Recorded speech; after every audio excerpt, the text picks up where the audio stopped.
today on Mother Mayhem. Your anger is what is going to cue you in your present day to a boundary that has been crossed or stepped on. And your response to that is what is going to cue you that a boundary needs to be set.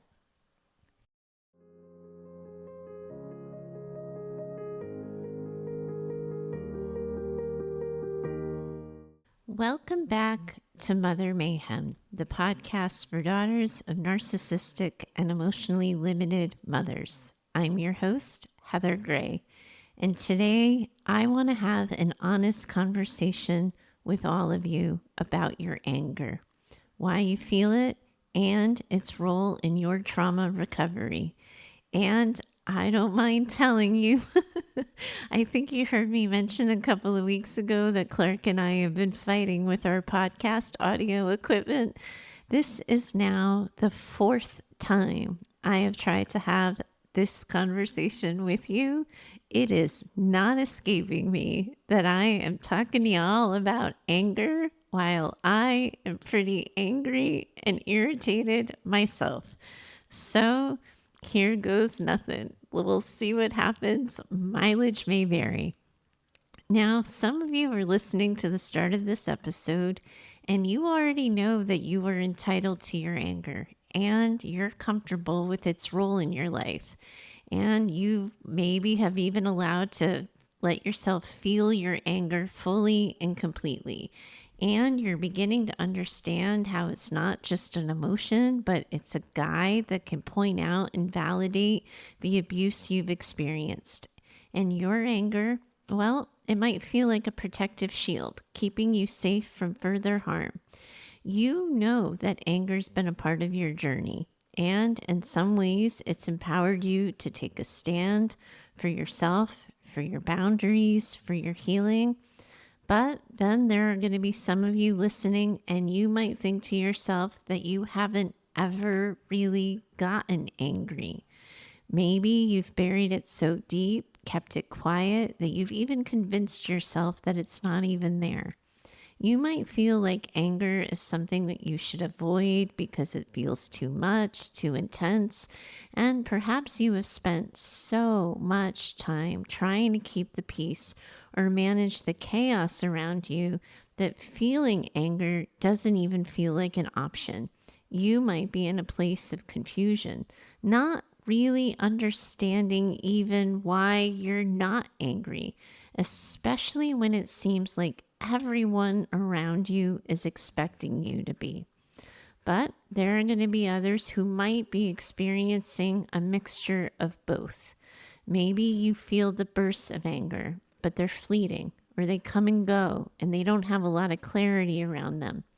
You could find yourself sort of oscillating between wanting to feel your anger, but then backing away from it because it feels too overwhelming or too chaotic. And maybe, like a lot of daughters, you are stuck in that space of feeling anger, but also feeling a little guilty or even ashamed of it because it has been so deeply suppressed, weaponized, and vilified for so long. The truth is, wherever you are in your relationship with anger right now, it's okay.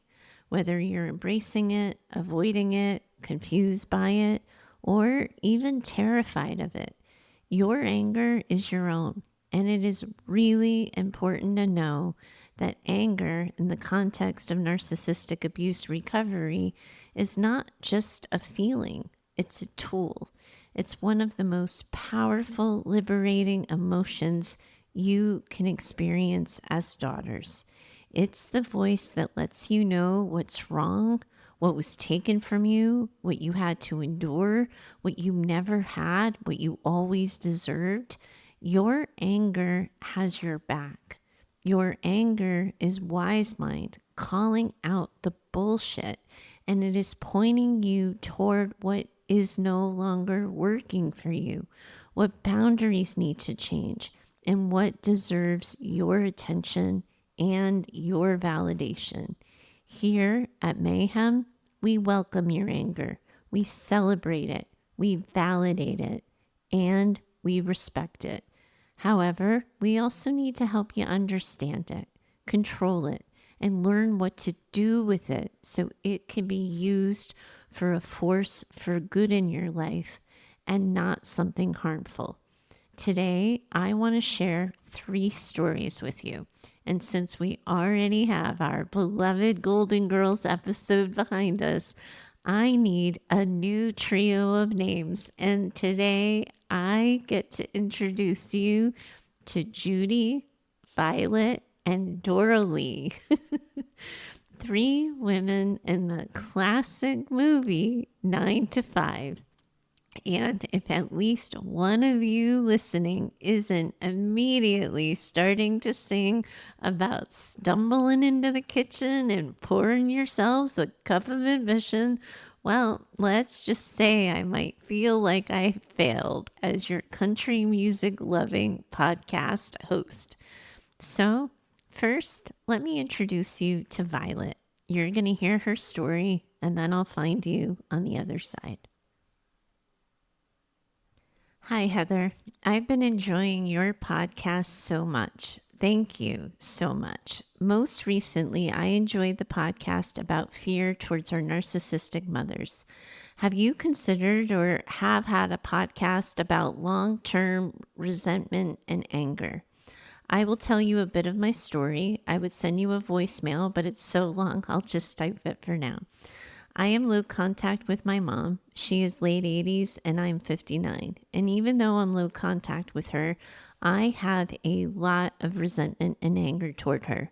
We rarely talk, and I have given up trying to have a relationship with her for a number of reasons. She doesn't want a relationship with me. She's always been enmeshed with my older brother, and they have a strange, creepy, codependent relationship. Even when my dad was alive, she was obsessed with my brother. She's enabled him and falsely empowered him, and they are both very sheltered, living a few blocks from one another, and neither of them has ever left the small town they live in. My mom has, I believe, a personality disorder and lives in a delusional world of about 1950, where my brother is the apple of her eye, knight in shining armor, surrogate husband, and she does everything for him, from cooking for him, cleaning his house, babying him, and she has kept him from having a relationship. She lives in this bizarre role of being a 1950 farmer-type housewife. She fawns and dotes on him when they're together and obsesses over him. Yes, the ick factor is there. I realized recently after a short visit with her that she covertly rejects me. Now, after I've called her out on her overt rejection of me. In her mind, I'm like the classmate that no one likes, thinks is very odd, but is tolerable for a school project, and fairly entertaining, but we don't approve of her. So she tolerates me for a day or so, but really secretly rejects me. And I have memories of her and my brother mocking me. With this realization, I achieved a new higher level of resentment and anger. That is the tip of the iceberg. I have lived with resentment and anger about her and my brother forever now. And finally, I stopped making an effort to have any kind of relationship with her or my brother and to protect my sanity since they treat me like I am the crazy defective one. Do you have other clients and podcast listeners who have this type of long-term resentment and anger, or more like rage? How do they manage this? I've been in therapy on and off for years and have dealt with this issue, but it is so difficult to heal this. Or can it be healed? Or are we ever really healed from this level of crazy narcissistic mothers? Okay, Violet, I'm digging in. But first, I really, really hope you hear me on this. I can feel the weight of the anger and the resentment you have carried for so long. And I want to tell you right now that your feelings are valid. Anger is often misunderstood, especially in the context of narcissistic abuse. But I want to be crystal clear here. You are entitled to your anger.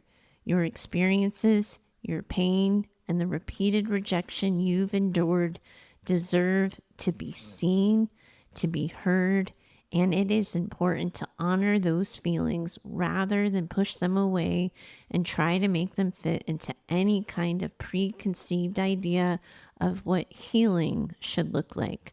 I want to point out here that your anger and resentment aren't just understandable, but they're actual important parts of your recovery. Now, admittedly, we see these maddening, infuriating social media posts about how people are quote unquote stuck in their anger. And all that does is tell women like you that you are allowed all of your feelings about trauma, but you're not allowed those feelings. Those feelings are wrong, inconvenient, inappropriate. It is such unbelievable goddamn horseshit.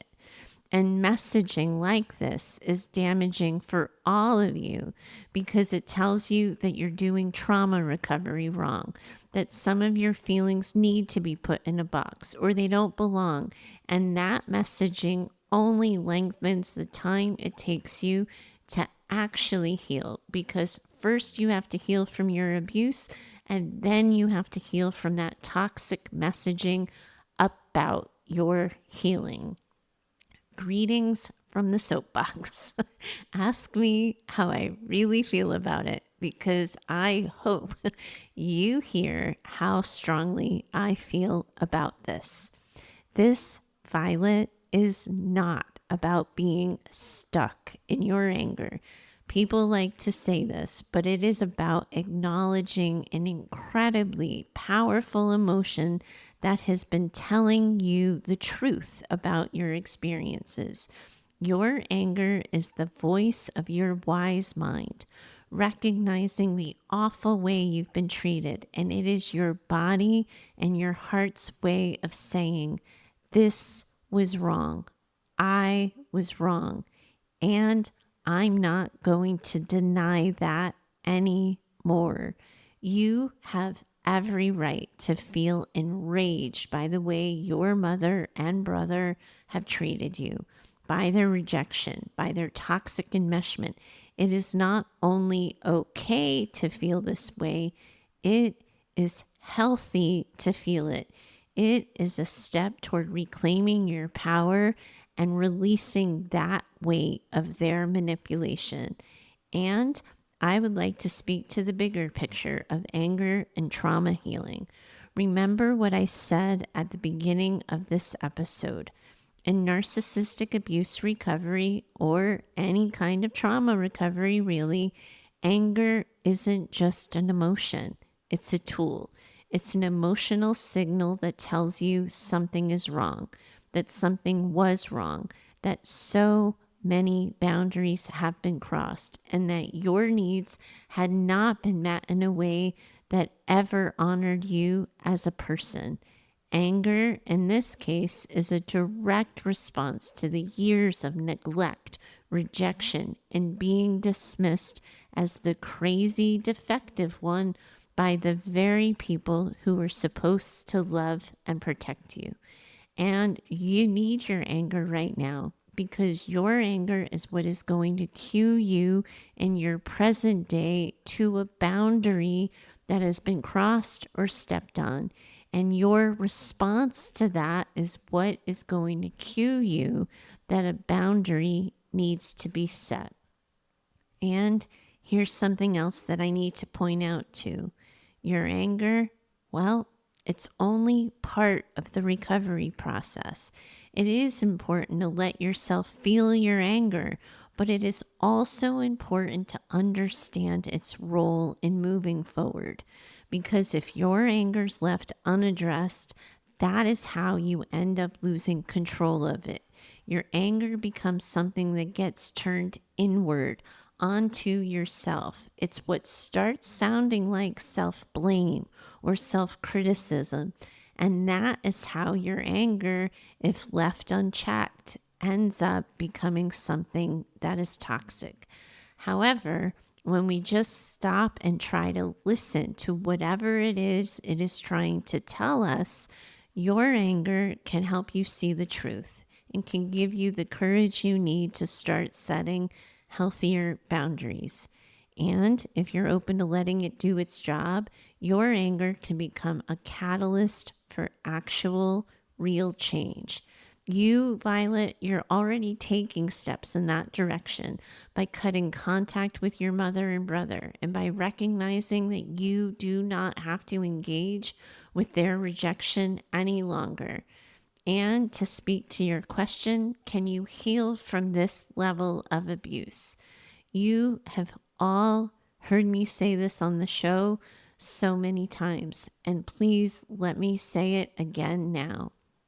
Healing does not mean forgetting what happened or pretending that everything is fine with your mother and brother, but it does mean reclaiming your emotional space, recognizing the patterns that caused you harm, and learning how to exist in a way that honors you rather than the dysfunction.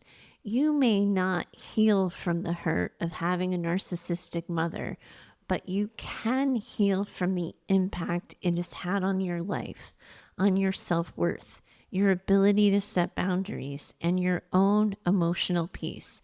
And you hear me say this at the end of every single episode. You are not alone in this experience, Violet. A lot of daughters of narcissistic and emotionally limited mothers struggle with long-term resentment, anger, and yes, even rage. This is something that a lot of listeners of the podcast and others in similar healing spaces often do tend to wrestle with. The key to managing it isn't about getting over the anger or pretending it isn't there. It is about integrating it into your life in a way that works for you, using it as a source of strength, but not letting it control you or define your future. And I know, Violet, you need to figure out for yourself what you're going to do with it, right? Because a part of you is worried that you have spent too long in or with your anger.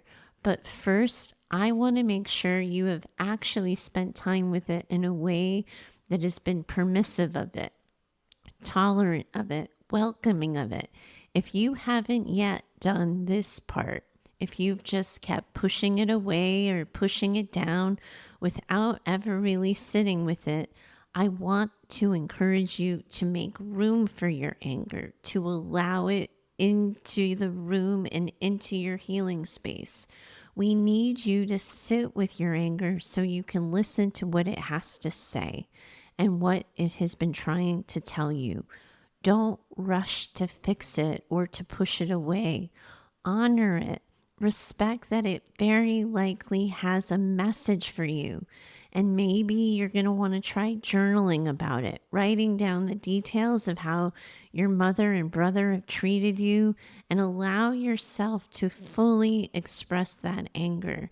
And admittedly, y'all, I do tend to get some eye rolls on this particular suggestion, but doing something like this can be cathartic. You might worry about being petty or playing the victim, but that isn't what this is. It is releasing everything that is yours that you don't need to hold anymore. Once it teaches you what it is you need to know, it's served its purpose. And then we can get on with the business of letting it go. And then I want to encourage you, Violet, to start asking your anger what it is protecting you from. Anger can sometimes be a defense mechanism. It might be protecting you from continuing to engage with toxicity or from getting too close to emotional manipulation. Ask yourself, what am I protecting myself from by feeling angry right now? Your anger could be a reflection of your wisdom. It's helping you see where you need stronger boundaries. And then, almost predictably here, right? You have to check in with yourself about your boundaries. Now that you've distanced yourself from your mother and brother, I'm going to encourage you to ask yourself, what boundaries do I need to set to continue protecting my emotional well-being? Anger often gives us that clarity that we need to build healthier, stronger boundaries between us and those who hurt us. Then, Violet, we're going to work on having you show yourself some grace, on forgiving yourself for feeling angry. And remember what I just said. Daughters sometimes end up internalizing those messages that anger is bad or it's unhealthy, especially when it comes to family dynamics. But you are not bad for feeling angry. That is a natural and necessary reaction to the treatment you've endured. And I am going to encourage you to allow yourself to feel it without any judgment. And then we allow you to make room for gradual healing. Healing from narcissistic abuse, as annoying as this is to hear and for me to say, is a process. And anger is a vital part of it. But it is also going to be important to find the ways to process and release that anger over time. You can do that as you've tried with therapy, mindfulness practices, other forms of self-care can sometimes help you move away from feeling overwhelmed by your anger toward learning how to live with it in a way that better serves you. And if you're following along here, what I'm trying to get you to do is focus on yourself. Finally, you can start to shift your focus away from your mother and your brother. You cannot control their behavior, but you can start to get control over how you respond to it.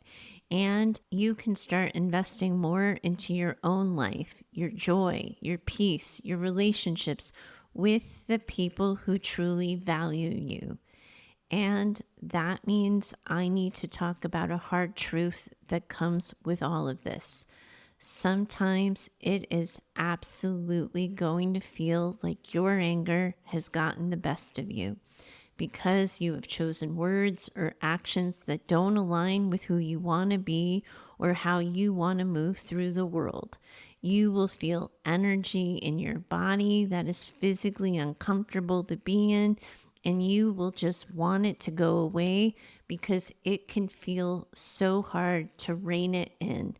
We're going to be talking a little bit more detail about that at the end of the episode when I check in with Dora Lee. But you might be feeling so worn out from trying to fight your anger and from preventing your anger from coming out in a way that doesn't align with who you want to be that it starts to consume you.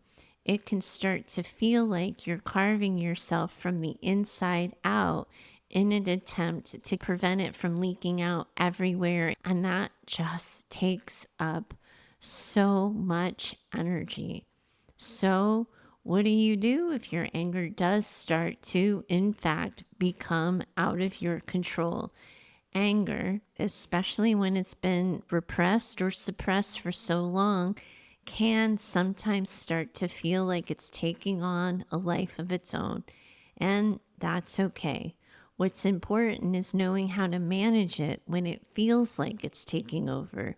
So if you're feeling like your anger and your rage are too much, there's some things you can do. First, it's getting predictable at this point for all of you listening, but you know that I focus your nervous systems on grounding exercises.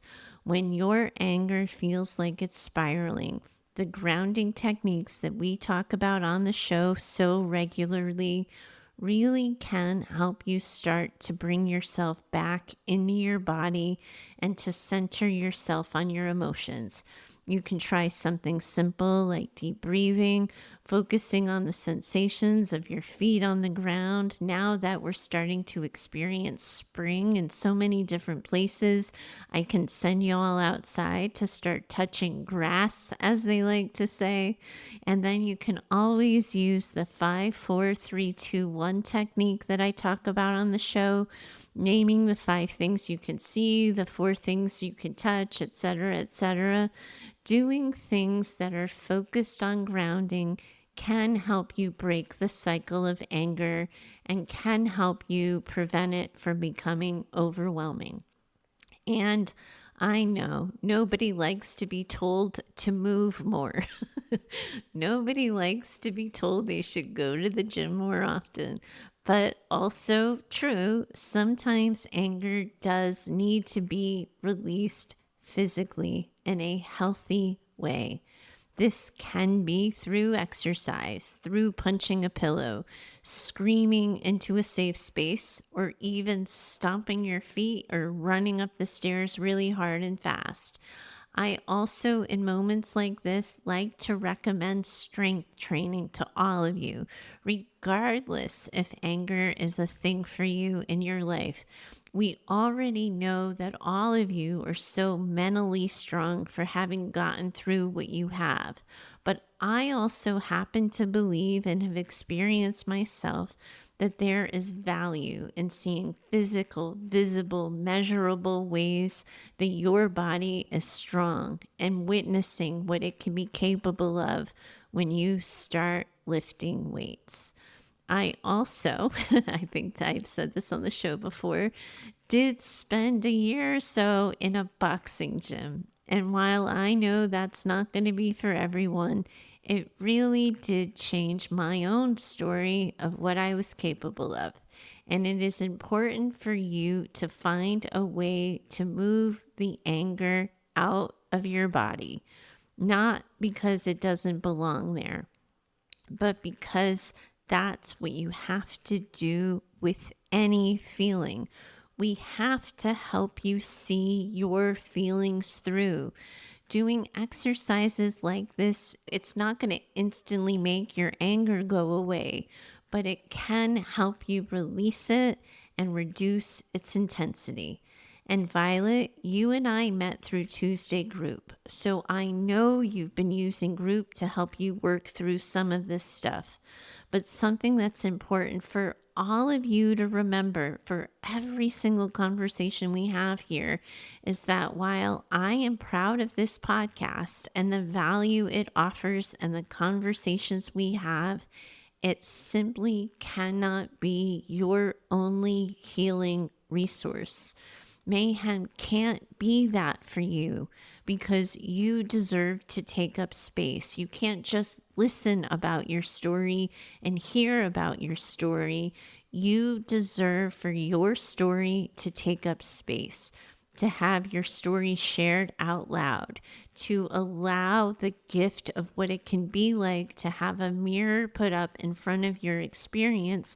So as you manage your anger and other intense trauma experiences, you get the support. Perhaps that means finding yourself a therapist. For anyone managing really intense feelings in your bodies on a more regular, consistent, or chronic basis, I do most often recommend EMDR therapy because it helps reduce the intensity, duration, and frequency of your symptoms so much faster than traditional talk therapy does. And I'm giving you lots of reasons in this episode to roll your eyes, which quite frankly feels like payback given the number of times I had to roll my eyes in my effort to get this episode out to all of you. I know it is going to sound hokey when I say this, but y'all need an anger toolbox. And I know it makes you roll your eyes and it's totally cringy to hear such therapy psychobabble about this, but you really do all need a list of things that can help you calm down or reframe your anger when it gets overwhelming. And yes, this is straight from the toolbox of tools and tricks I used to use when I was working with kids on their anger, because we, at the end of the day, are all just grown up kids, and what worked for them likely will work for you too. And this is true for any feeling that gets super overwhelming: depression, disappointment, fear. Any of your feelings that you manage on a regular basis could use a sheet of paper that you can pull on in moments of intensity. Because I promise you, when I am really good and pissed off, I don't always remember that I like strength training, but if I have it written down and I'm so pissed off I can't see straight, and I see my list of things that help me feel better, and I'm reminded of strength training, it's so much easier to pick up a weight and start lifting heavy. For those of you who are finding your way with this and aren't really sure where to begin, it might start for you with writing letters that you don't send, taking a walk outside, meditating, calling a friend or another trusted person who can co-regulate with you and help you ground yourself. Your toolbox is going to be personal to you and your healing needs. And I really encourage you to allow yourselves to have it and to follow through on this, no matter how hokey it might start to sound at first. And since I'm already being hokey, I'll tell you what I have written right here. Rage as reclamation. Now, in these moments when rage feels out of control, it is important to remember that rage can be empowering. When we're enraged, it is a reflection of all the years of being silenced, controlled, devalued. That anger is your voice. And while it may feel scary or uncomfortable, it is also part of your reclamation process. You might not be able to control how the anger shows up, but you can control what you do with it. And this can be a gentle reminder that your rage is not a sign of weakness. It is not a sign that you're doing it wrong, but you are reclaiming your right to be heard and seen. Now, these days, none of you are going to be surprised by this one. I like to sing out loud at the top of my lungs, or I tend to cry it out. But years ago, when I was in my, let's see, if I'm going to do true confessions of the mayhem kind, I should be accurate here. I think I was like in my early 20s, right out of grad school. I was sick and tired of feeling sick and tired. So here's what I did. I went to the Salvation Army and I bought a bunch of old plates and dishes, and I just smashed the ever living shit out of all of them. And even now, when I'm feeling something heavy that feels like it has nowhere to go, I stop and ask myself if it is time to break some glass again. But alas, I usually just end up turning up the anthems on the playlist. It will always be a song that will make you roll your eyes and cringe, and I am good with that, everyone. My music does not have to be your music. You do you, daughters, and I will keep doing me. It's also important to know that you can put your anger down. You can take a break from it. If your anger is getting overwhelming, please, for the love of everything, give yourselves permission to take a break from it, to walk away from the situation if possible. Even if it means physically leaving the space or the room, going for a short drive, allowing yourself some space can create distance between you and your anger so that you feel like you have more control over it. And that can help you regain the perspective you need before going back and returning to it later.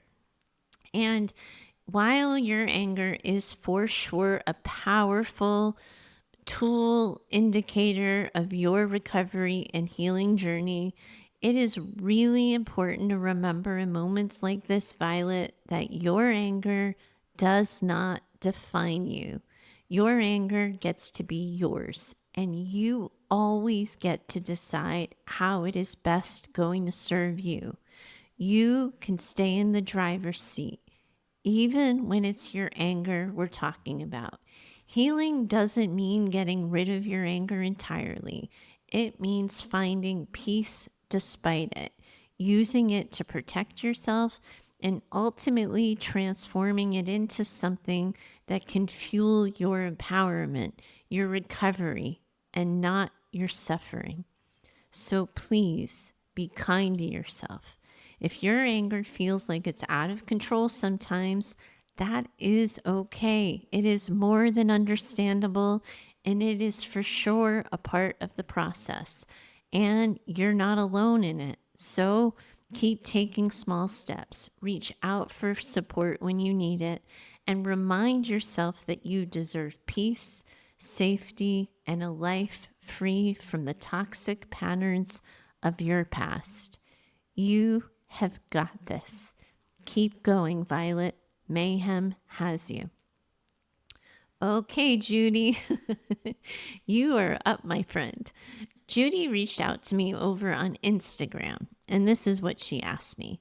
Heather, thank you for the videos you do here. I've watched the one where you tell us we are allowed to hate our mothers and hate the people who abused us so many times.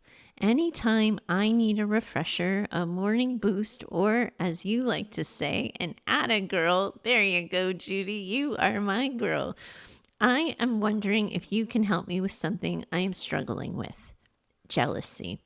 I don't understand where jealousy is coming from, but I have one friend who travels internationally for work, and she was just sending me pictures from Paris, and I stopped opening her messages. I know honestly and truly that she wasn't bragging. I know she was just sharing, but I hate the way my insides feel when I see her selfies with the Eiffel Tower behind her, or when she shows me the swanky New York hotel her firm put her up in for a meeting that was only 2 hours long, and she already lives on the East Coast. I don't want to rain on her parade, but also I kind of do, and I really don't understand why. What is happening? Is jealousy a part of trauma recovery too? I feel like this shit is, oh, you are my spirit animal, Judy. I feel like this shit is a game of whack-a-mole, and once I get a handle on one thing, another piece of nonsense pops up. Oh my gosh, Judy, you are my people's sister. I love me a whack-a-mole reference. And in all seriousness, please hear my gratitude on this. I really appreciate and respect you talking about this, because just like anger, jealousy is the same thing, right? It's that dark underbelly of trauma recovery, and it can be really hard to admit that we have it, and it can be hard to talk about. I really wish it wasn't that big of a deal, because we most certainly have been taught that jealousy is bad, or it's immature, or it's something that we have to rise above. But here's what we have to really remind ourselves of. Jealousy, it's a human emotion. It's the same as any other feeling. It has no power in deciding what kind of people we are. And I promise you, Judy, jealousy doesn't make you a bad person. And like you just heard me saying with Violet, your jealousy, it's serving you right now. It's a message from your body and from your subconscious that something a little deeper is at play. When you think about trauma recovery, it's like you're peeling back layers of everything you've ever internalized, everything that was buried under years of neglect, of manipulation and pain. And sometimes things like jealousy pop up because they're tied to the unmet needs or desires that you never had an opportunity to voice, never mind fulfill, in the environment that you grew up in. So in this case, I imagine the jealousy you're feeling likely isn't actually about your friend's trip to Paris or that fancy hotel she stayed in. It's about what those experiences represent: freedom, opportunity, perhaps even the feeling of being seen or valued in ways that you never got to experience growing up, or perhaps even you don't feel like you get to experience now. When you see someone enjoying life in this kind of way, your mind can sometimes interpret that as a reflection of what you missed out on, especially if you had years of your own life limited by others, like a narcissistic mother, wink, wink, nudge, nudge, who likely didn't offer this space for you to dream freely, to travel or explore any part of the world on your own terms. And we know too that sometimes jealousy reminds you of what you've lost out on because of your trauma wounds and all of the time and effort it has taken to heal. Maybe you couldn't chase dreams or fancy trips because you've been too busy unpacking your trauma, and then you see your friend just living her life, and you end up perceiving her as having it so much easier than you do. And jealousy often ties into something deeper: the wounds that come with comparison. When you've grown up with a parent who was emotionally distant or demanding, you end up internalizing that sense of not being enough. And so when you see someone else's success, their joy, or their privilege, it can stir up a lot of old beliefs that you don't deserve those things, that you were somehow denied them because you were never truly nurtured or supported.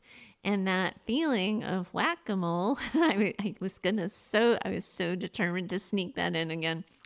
But that feeling of whack-a-mole really is common in trauma recovery, and it pisses people off because healing doesn't ever really happen all at once. It's never going to be linear.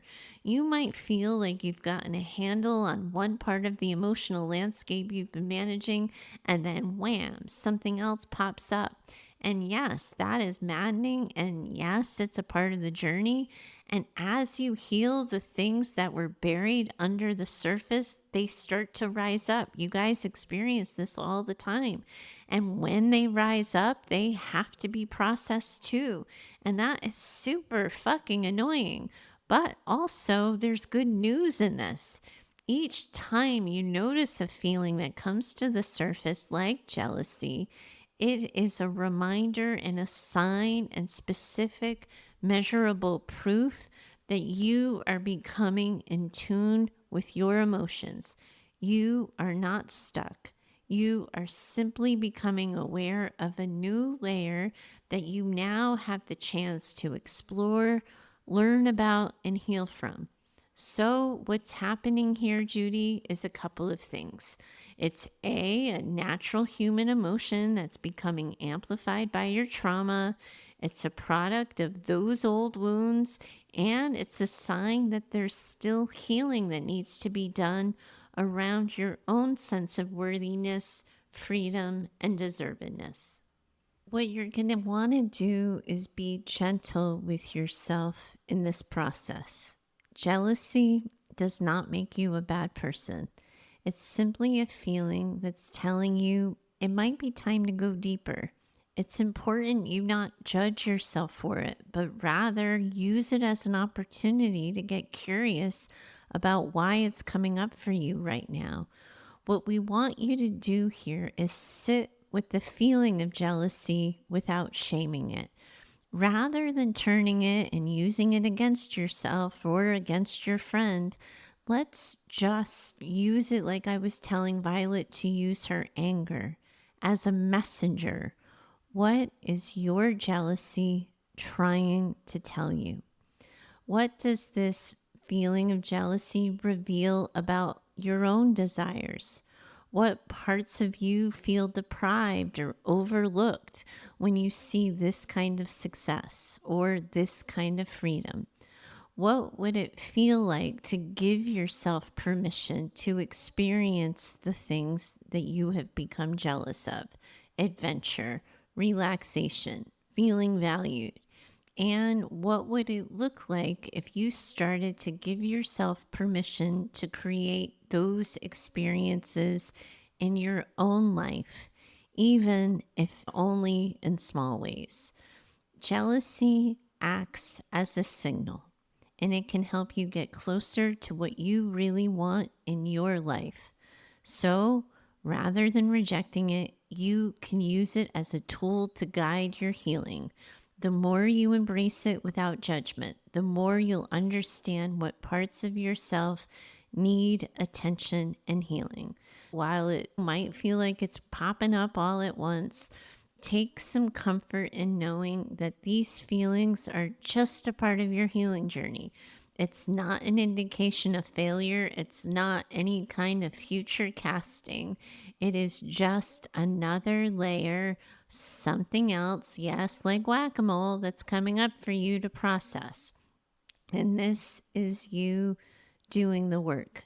You're healing. You're becoming more aware of your own emotional landscape, for lack of a better word, your own emotional self. And that is really powerful. You're getting to know yourself, building a better relationship with yourself. All of this is about being compassionate toward yourself as you navigate all of these feelings.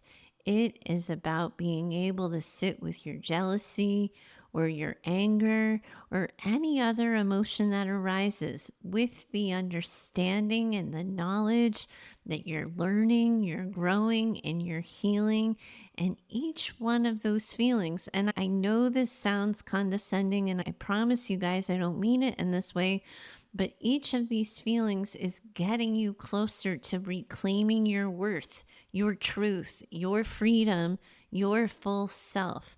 We can't do that if we only give attention and credit for the so-called good feelings or the positive feelings.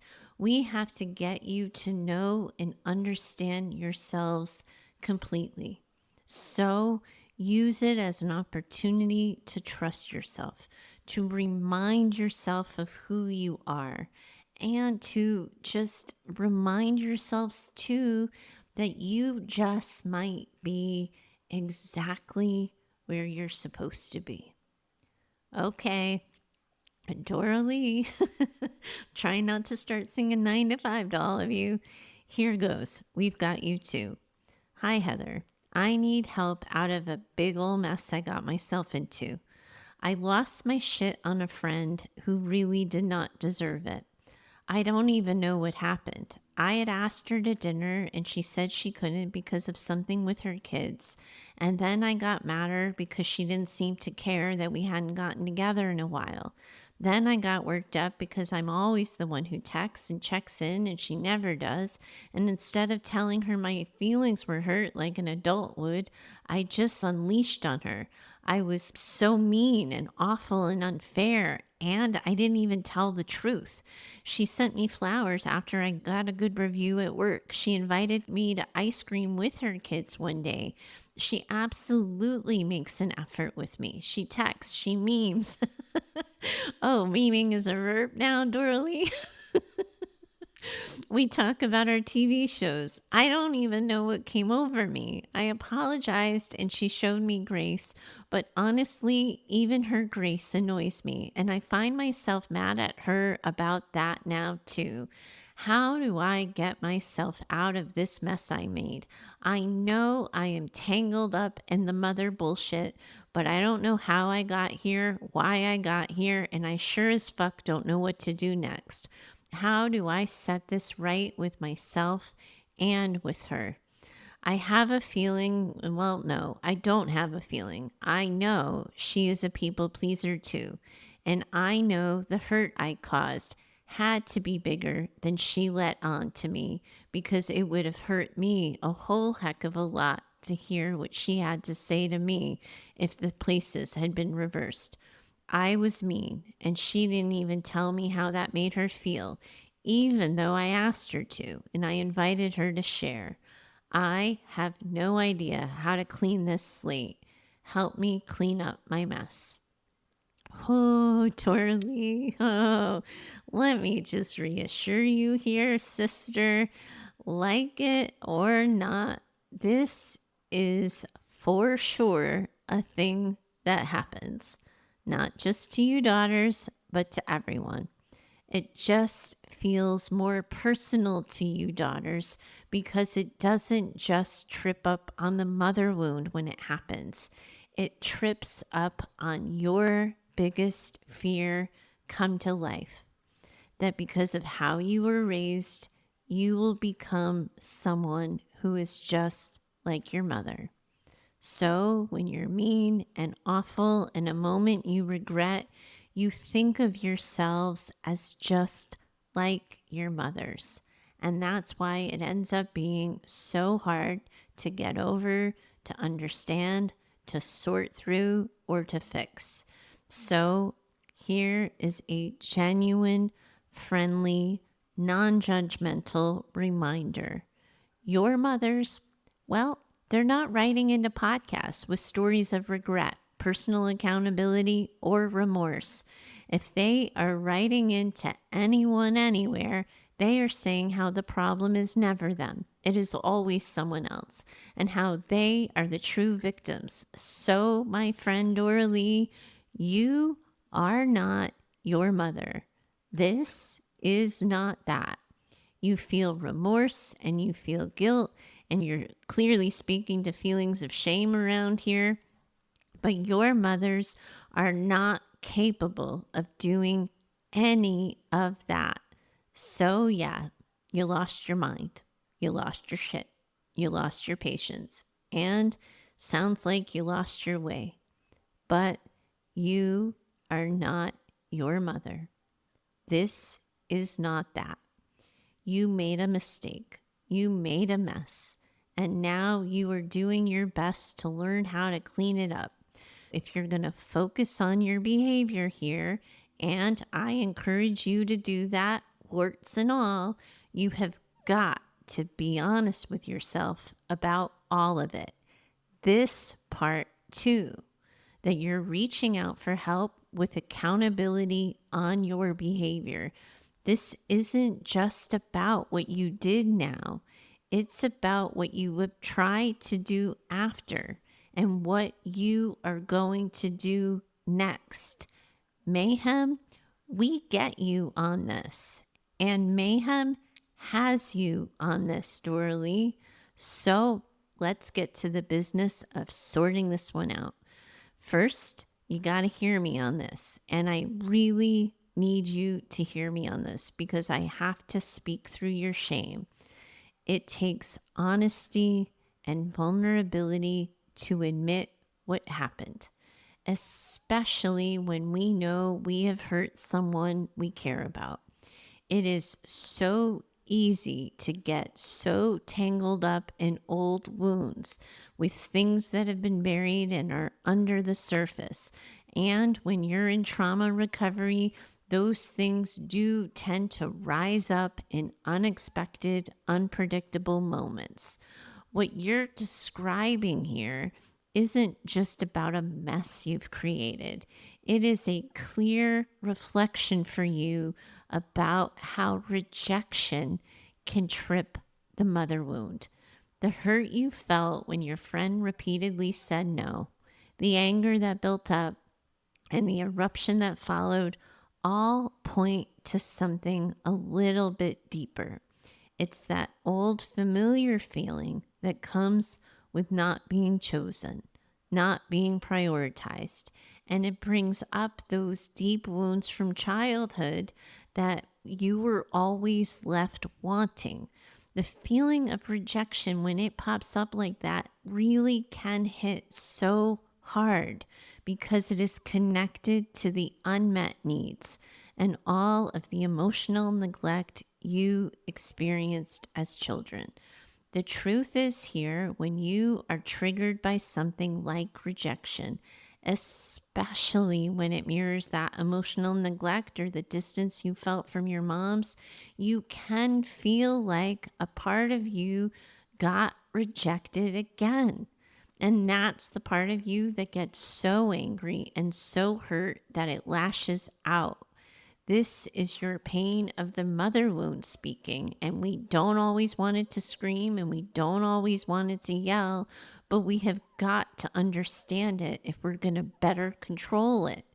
It's an old, buried hurt that ends up resurfacing. And unfortunately, it ends up showing up in your adult relationships because you never had the chance to fully heal it. It sounds like your friend really is someone who values you, and I can hear how she's making an effort with you to stay connected. But that rejection, whether it's real or perceived, it sets off a chain reaction, and it is not uncommon for us to lash out in ways we don't fully understand, especially when we end up feeling triggered by something that feels so familiar. And even though you acknowledge the hurt you caused her, the fact that you also feel triggered by her grace speaks to how messy healing can be and feel and all of this. Because when someone gives us grace, it can feel healing, but also really frustrating because deep down it triggers another old feeling that you don't really deserve it, or you don't even know how to let yourselves feel it and receive it. So, how do we clean up this mess? First, you're going to do what I've been talking to you about. Acknowledge that this is a part of healing. It won't be our favorite part and it won't be the best part because it's messy, it's imperfect, but also it is real. And P.S., the bonus of this is doing this now is helping you unlearn old patterns. And the next step, you got to start showing yourself some compassion, Doralee. I know that's the last thing you want and you're putting yourself last on the list, but this doesn't work unless you're kind to yourself because this reaction, I don't want to say it wasn't your fault, right? Because you did make these choices, but also this is something that you can learn from. And your anger was real, your hurt was real, and they were valid.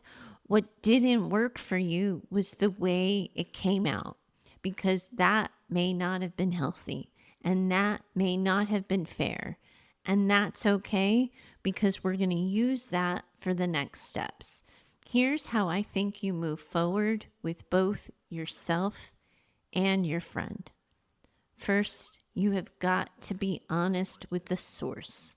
I really want you to take some time to reflect on how the rejection triggered your mother wound. You know you have some deep work to do here, and recognizing that this is a situation that stirred up those old feelings about not being valued or chosen is going to ultimately help you understand yourself. It's going to help you make sense of your mess and why your reaction was so intense. Then I want you to acknowledge for yourself and with your friend her grace.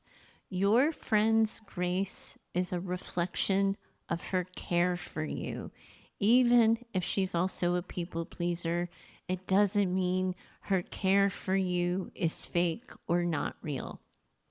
Even when you're at your lowest, it is important to acknowledge that you've been seen.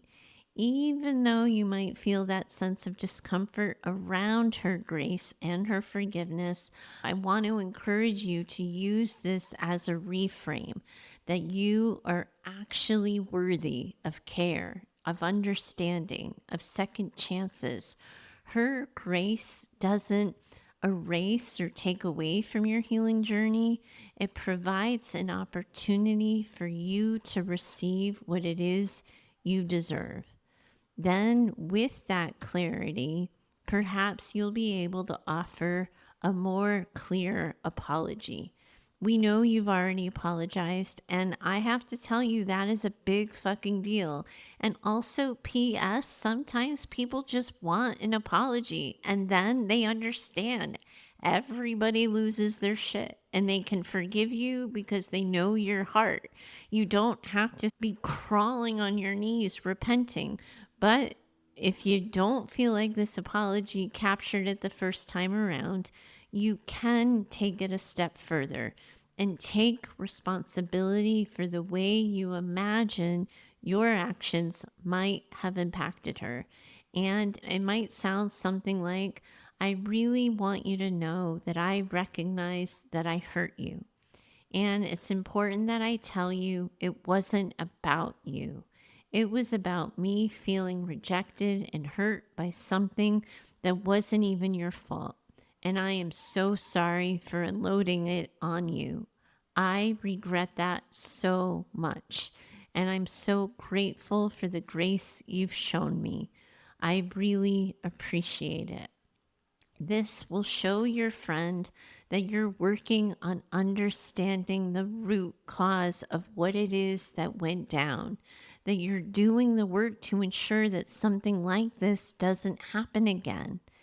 And you have to give yourself permission to sit with how uncomfortable all of this is. If you're frustrated with the fact that your friend didn't share how she felt in the moment, that is another opportunity for you to learn to sit with your uncomfortable feelings, because we know this, right? Sometimes people pleasers don't speak up because they don't want to add more conflict or more discomfort. But this is a moment where you can hold space for her response. Whether or not it comes immediately or after, it is okay to allow her to process this in her own way. And then you look ahead with some compassion. This is not a one and done story. Relationships, like healing, are ongoing processes, and it is important to continue to work on your own emotion regulation, your own self-awareness, especially when it comes to rejection. And if you find yourself spiraling or reacting in ways that don't align with your values, you can, and I'm sure you've learned this one loud and clear, check in with yourself first before responding. You get to take a moment. You get to take a beat. You can pause and you can feel the steam rising to your face and the pressure rising up in your body. And you can ask yourself, what is actually happening here? What is it that I'm actually feeling? And this self-awareness is going to help you pause before reacting. And it is going to give you the self-awareness you need to pause, to respond in a way that allows you to react from a place that reflects your true self. And you heard me say this earlier to Violet and to Judy. Healing doesn't happen in a straight line, guys. It's not linear. You are going to stumble. You're all going to have setbacks. It is okay to stumble. It is okay to have setbacks. Healing, especially when it comes from those core childhood mother wounds, is a long, complicated journey. But every part of this is a step, including the fuck ups, especially sometimes the fuck ups. They are a part of the process. They're a part of learning, of growing, of integrating, of becoming more yourself. So you cannot be too hard on yourselves. So Violet, Judy, Doralee, all of you listening, I want you to know that jealousy, rage, hurt, these emotions, we know, we've been digging in, are uncomfortable. All of them are a part of a healthy recovery process. They are reactions that come from old wounds. But as you keep going, you are going to get better at recognizing them from what they are. And yes, when you are doing that work for real, and you all are, it gets messy. But there is so much room for grace in your stories And I really, really hope you all give yourselves permission to receive that grace. And I want to remind you that none of you have to be doing this work alone. Over the past year, I have been working to create an ecosystem of support for all of you who listen to the show as you do the work of narcissistic abuse recovery and recovering from the wounds caused by emotionally limited mothers. Right now, we already have Tuesday group that's open and running. It's a weekly support group that runs from 12 to 1:30 Pacific Standard Time every Tuesday. And I'm really excited because we're getting ready to start Thursday evening group that I'm hoping will at least help the East Coasters who need a later time. That group is set to run appropriately on Thursdays and will be from 3:30 to 5 o'clock Pacific Standard Time. And lastly, all of you have a standing invitation to join us inside Mayhem Daughters, our online community that's off of social media, password protected, and allows daughters to connect as a group and privately one-on-one through messages. Mayhem Daughters is open 24/7, 365. And while I don't want any of you in there every single gosh darn day, it is for sure there and available to you on the days that you need it. The links for more information about all of these opportunities are always found in the show notes. All of you are in this community of women around the world who are managing these really hard, scary, hairy things and really big feelings together. And I, for sure, most definitely, am in it with you too. Bye for now. I do hope you enjoyed today's conversation. If you have a question you'd like me to consider for the show, please do email me over at heather@daughtersnpd.com. You are always welcome to share your story or questions by recording yourself using the voice app on your phone. For best recording quality, please do record directly into your phone without using headphones or Bluetooth speakers. We're building an incredible community as well over on Instagram, and I'd love to see you over there too. You can find us at Daughters NPD.